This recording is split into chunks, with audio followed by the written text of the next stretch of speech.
Hindi ko po mapapangako yan, senyorita. Kapag nagsinungaling ako kay Don, paniguradong mapapahamak ako. Ganito na lang, sa oras na tanungin ka ni Papa, sabihin mo na namasyal tayo at nagpasama sa isang tour guide.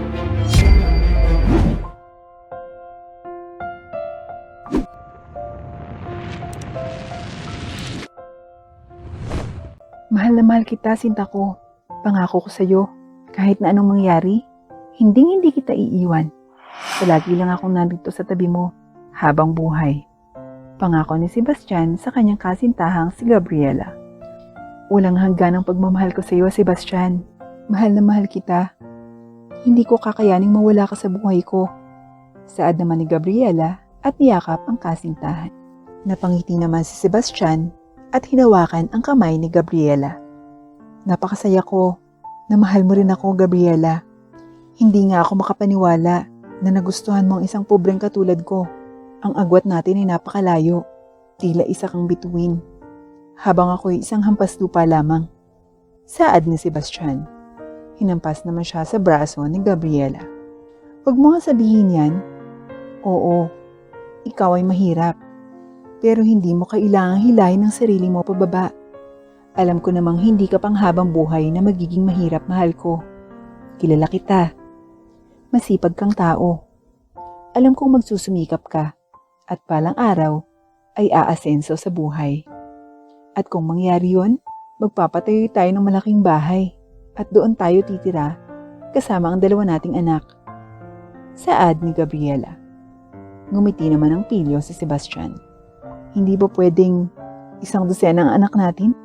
Biro ni Sebastian. Nakatanggap naman siya ng hampas sa kasintahan.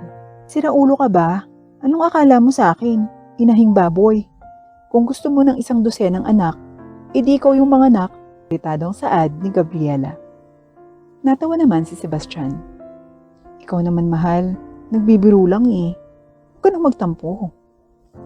Pagsuyo ni Sebastian sa kasintahan. Inirapan lang siya ni Gabriela. Ewan ko sa'yo, alam mo namang hindi ako inahing baboy. Tapos gusto mo ng isang dosenang anak. Gusto mo yatang ipamukha sa akin na baboy ako eh. Pagtatampo ni Gabriela. Uy, ano ka ba? Hindi yun yung intensyon ko, no? Tsaka, napakaganda mo kaya para maging baboy ka. At kung baboy ka man, napakaganda mo namang baboy. Pagsuyo pa ni Sebastian. Talaga? Maganda ako? Oo naman, no? Ikaw kaya ang Diyosa sa buhay ko. Kaya mahal na mahal kita eh. Napangiti naman si Gabriela. Mahal din kita. Hindi ka na nagtatampo? Tanong ni Sebastian. Ngumisi naman si Gabriela. Nagtatampo pa din. Pero kanti na lang. Kaya suyuin mo pa ako. Sige na. Ibibilan na kita ng paborito mong ice cream para mawala yung tampo mo. Saad ni Sebastian. Napangiti naman dito si Gabriela. Sige, aasahan ko yan. Halika nga dito, ikis kita. Papirong sabi ni Gabriela. Nagulat naman si Sebastian. Sigurado ka? Sige, hindi ko tatanggihan yan. Saad ni Sebastian. Unti-unti namang inilapit ni Gabriela ang mukha sa kasintahan. Parehong sobrang lakas ng tibok ng puso nila. Tila nag-aalab ang pagmamahalan nilang dalawa. Maglalapat na sana ang kanilang mga labi nang matigilan sila nang tumunog ng malakas ang kampana ng simbahan. Isa iyong hudyat para maghiwalay na sila. Limitado lang kasi ang oras na pwede silang magkasama. Oras na para maghiwalay tayo ng landas. Gusto man kitang makasama pa ng mas matagal pero hindi na pwede. At alam mo naman kung anong dahilan, di ba? Bukas, magkita ulit tayo dito sa tagpuan natin. Saad ni Gabriela at hinalikan sa pisngi si Sebastian. Mag-ingat ka, mahal ko. Hindi pa tayo naghihiwalay pero nasasabik na ulit akong makita ka. Saad ni Sebastian. Ano ka ba? Magkikita pa naman tayo bukas. Sige na, mauuna na ako. Babalik na ako sa aming tahanan dahil paniguradong hinahanap na ako ni Papa. Bukas ulit, mahal ko. Saad ni Gabriela at nagsimula ng maglakad palayo. Malungkot namang kumaway si Sebastian sa kasintahan. Nagsimula na siyang maglakad pauwi sa kanila. Nalulungkot siya na sikreto lang ang relasyon nila ng kasintahan. Lagi tuloy tago ang pagkikita nila at limitado lang ang oras na pwede silang magsama sa takot na may makakita sa kanila. Mayaman kasi at anak ng isang asyendero ang kasintahan niyang si Gabriela. Samantalang siya ay lumaki na magsasaka. Kung tutuusin, ay napakalayo ng agwat nila at napaka-imposible na magkatuluyan sila. Kaya magsusumikap siya para sa kanilang dalawa at para matupad ang pangarap nila sa hinaharap. Hindi siya makapaniwala na naging kasintahan niya si Gabriela. Pakiramdam niya ay napakaswerte niya dahil nagkaroon siya ng kasintahan na napakaganda at may mabuting kalooban. Magmula pa noong unang makita ni Sebastian si Gabriela, inibig na niya ito. Nabighani siya sa taglay nitong kagandahan. Mas lalo pa niya itong inibig nang malamang napakabuti ng kalooban nito. Tumutulong ito sa mga nangangailangan nang walang hinihinging kapalit.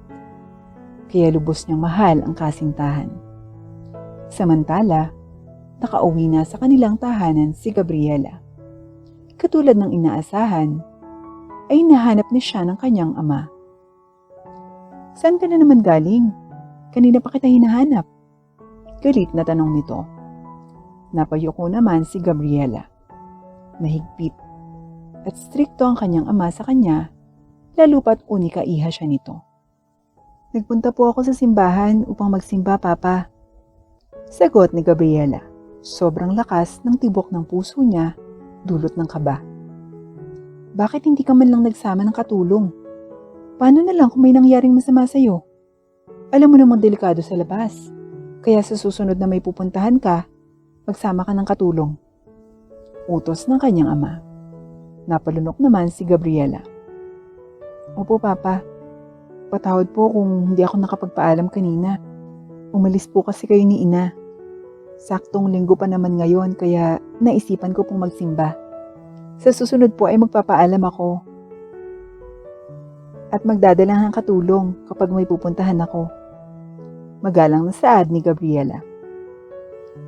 "Mabuti iha at nagkakaintindihan tayo. Alam mo namang naghihigpit ako sa iyo para sa sarili mong kapakanan. Ayoko mapahamak ka dahil ikaw ang kaisa-isa kong anak." Saad nito. Wala namang magawa si Gabriela kundi ang sumunod sa kanyang ama. Kahit na nasa hustong edad na siya para magdesisyon para sa sarili niya, ay hinihigpitan pa rin siya ng kanyang ama. Kaya't hindi niya magawa ang mga gusto niya dahil dito.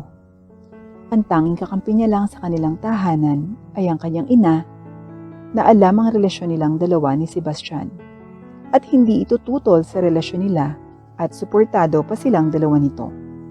Ang sabi pa nito ay masaya siya kung saan sila masaya.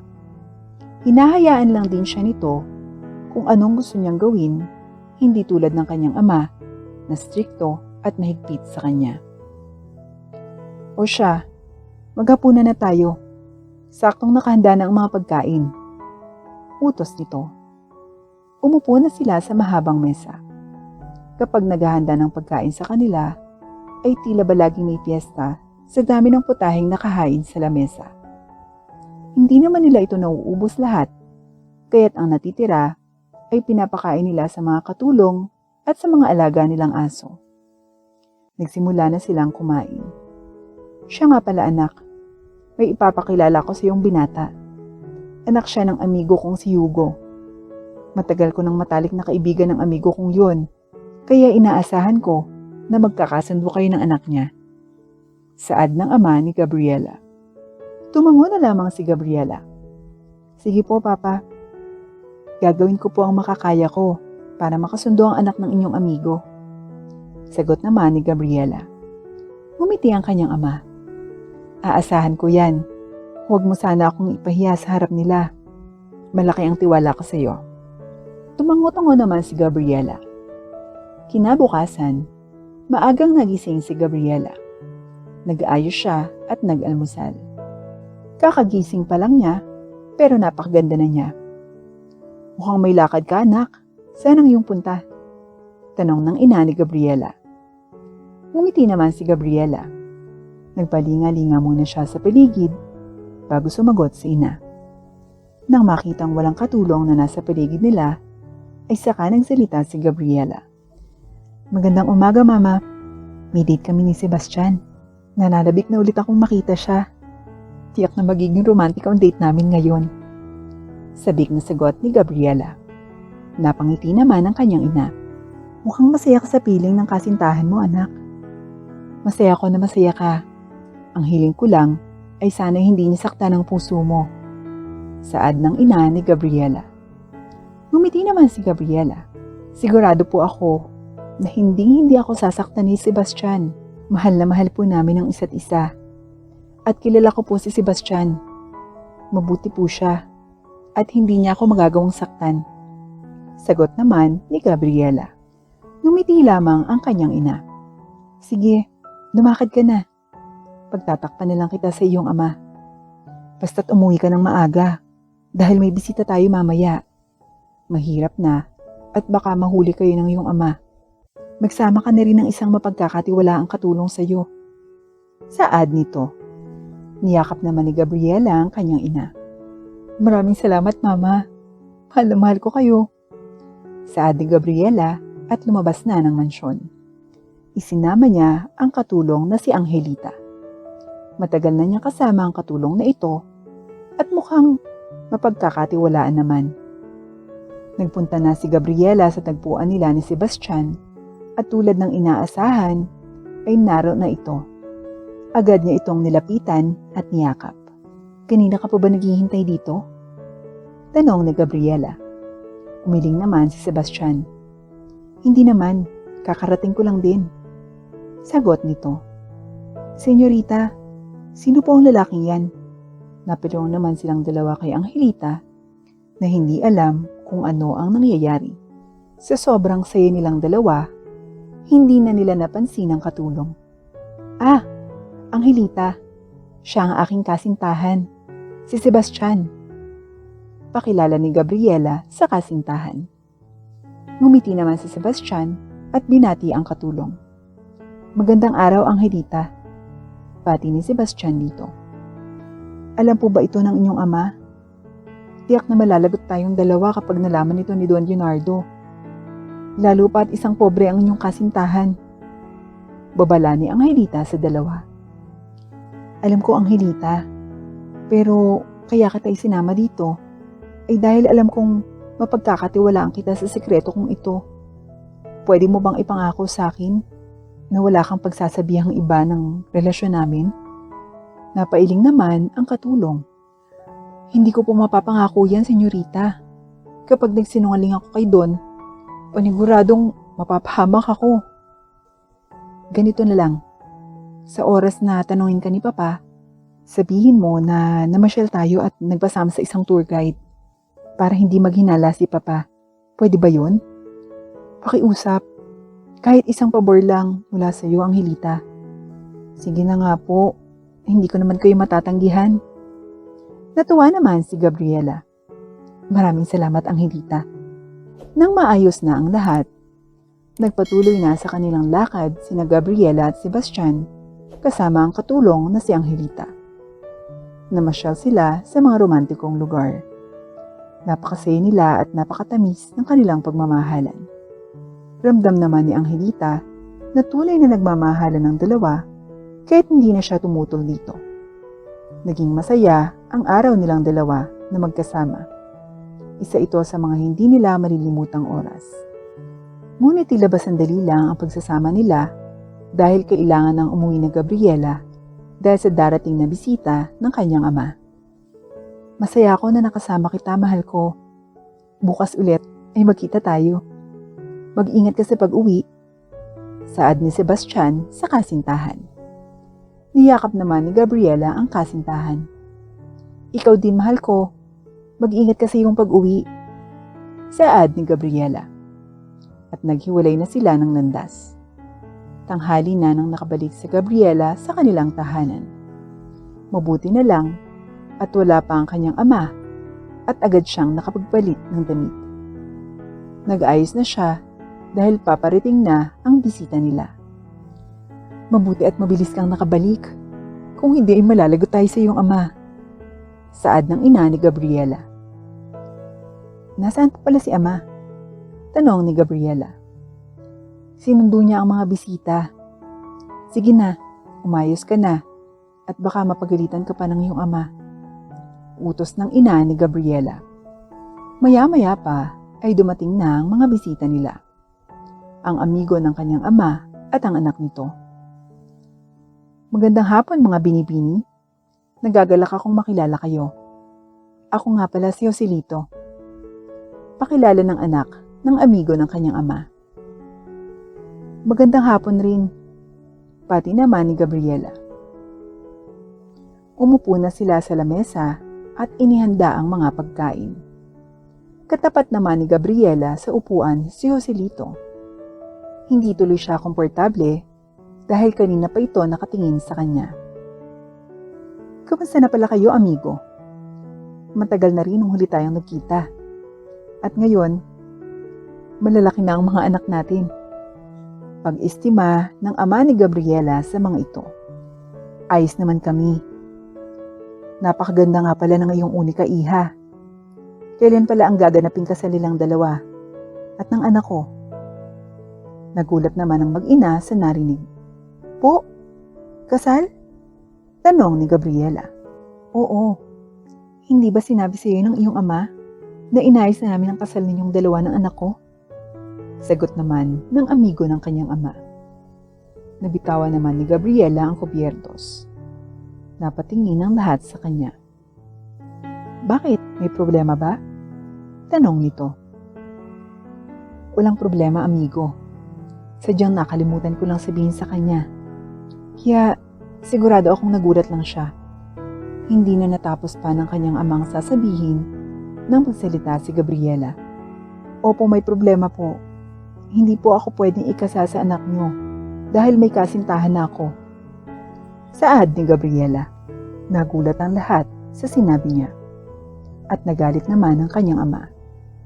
Anong ibig sabihin niyan, Gabriela? Sino ang kasintahan na sinasabi mo? At kaninong pamilya siya? Galit na tanong ng kanyang ama. Napayuko naman si Gabriela. Pwede po bang mamaya ko nalang sasabihin? Sabihin mo na ngayon. Sino ang kasintahan mo at kaninong pamilya siya? Sigaw ng ama ni Gabriela. Sebastian po ang pangalan niya. At mahirap lang po ang pamilya niya. Amigo, pasensya na. Pero kailangan niyo nang umalis. Kakausapin ko muna ang anak ko.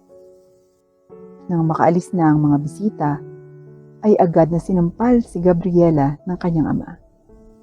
Lapastangan, alam mo ba kung gaano mo ko ipinahiya kanina sa kanila?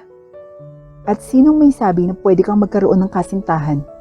Sa dinami-dami ng lalaki, isang hampas lupa pa ang pinili mo. Buwisit! Galit na sigaw ng ama ni Gabriela. Naluha na lamang si Gabriela. Mahal ko siya, Papa.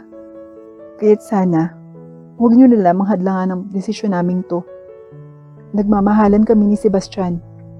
Mapapakain ka ba ng pagmamahal mong yan? Mahirap lang ang lalaking sinasabi mo. Sa tingin mo ba'y may pagmamalaki mo siya kung hampas lupa lang siya? Galit na sigaw nito. Papuntahin mo dito ang lalaking iyon. Ituturo ko sa kanya kung saan siya nababagay. Galit na sigaw nito. Ayaw man, ay walang nagawa si Gabriela kundi tawagan ng kasintahan at papuntahin sa mansyon nila. Kinabukasan, nagpunta si Sebastian sa mansyon nila Gabriela. May dala pa siyang bulaklak para sa kasintahan. Masaya siya dahil naisip niya na sa wakas ay ipapakilala na siya nito sa kanyang mga magulang. Pinindot niya ang doorbell. Imbes na ang kasintahan niya ang sumalubong sa kanya, ay 5 malalaking lalaki ang lumabas. Ikaw ba si Sebastian? Tanong ng mga ito. Tumango naman si Sebastian. Ako nga po, bakit po? Balik tanong ni Sebastian, ngunit hindi ito sumagot, bagkus ay sinuntok siya nito. Dahilan para matumba siya sa sahig at mabitawan ang dala niyang bulaklak. Pinagtatagyakan siya at pinugbog ng mga lalaki at hindi na siya makalaban. Biglang dumating ang ama ni Gabriela. Ngayon, alam mo na kung saan ka lulugar. Ang kapal ng mukha mo para maging kasintahan ng anak ko. Wala kang ipagmamalaki dahil isa kang hampas lupa. Layuan mo na ang anak ko. Dahil sa susunod, hindi lang yan ang aabutin mo. Pagbabanta nito. Pero hindi sumuko si Sebastian kahit na hinahadlangan siya ng ama ni Gabriela. Ipinagpatuloy pa rin nila ni Gabriela ang pagmamahalan at ng gabing iyon napagpasyahan nilang magtanan. Tumakas si Gabriela sa mansyon at nakipagtanan sa kanyang nobyo. Matagumpay silang nakapagtanan at pumunta sila ng Maynila upang doon manirahan. Hindi naging madali ang kanilang buhay at naging mahirap sila. Si Gabriela na sinay sa marangyang buhay ay tiniis ang mahirap na buhay para sa kasintahan. Nagsumikap si Sebastian para maitaguyod ang relasyon nilang dalawa ni Gabriela. Naghanap siya ng maraming trabaho. Kahit wala siyang tulog, basta kumita ay nagtatrabaho pa rin siya. Kahit sobrang pagod na, ay nagpatuloy pa rin siya. Nang makaipon, ay nagtayo sila ng isang maliit na negosyo. Unti-unti, ay nakaahon sila sa hirap. Hanggang sa nagbunga ang pinaghirapan nilang dalawa. At unti-unti, umasenso ang negosyo nila. Ngayon ay marami na silang branches at kumikita na sila ng milyon. Naging sikat ang negosyo nila at nakilala ang pangalan nito. Dahil dito ay lalong tumibay ang relasyon nila. At sa huling pagkakataon ay bumalik si Gabriela sa kanyang ama. Mukhang napahiya ito dahil hindi ito naniwala na aasenso sa buhay si Sebastian. Ngunit nagkamali siya. Hinayaan na lang nito ang anak sa piling ni Sebastian. Kalaunan, nagpakasal ang dalawa at nagkaroon ng 2 anak.